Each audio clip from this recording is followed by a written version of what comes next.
Aim of the experiment is to show how soap battles germs. The material required: 1 bowl, water, ajwain and soap. Put the water into the bowl.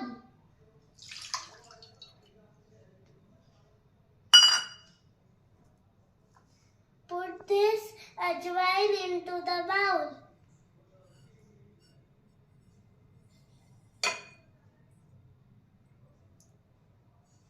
Here ajwain means germs. Put this finger into the bowl.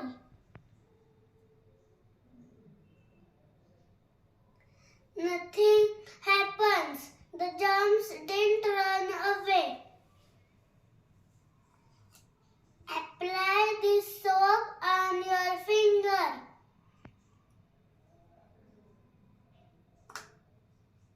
Put it into the mixture.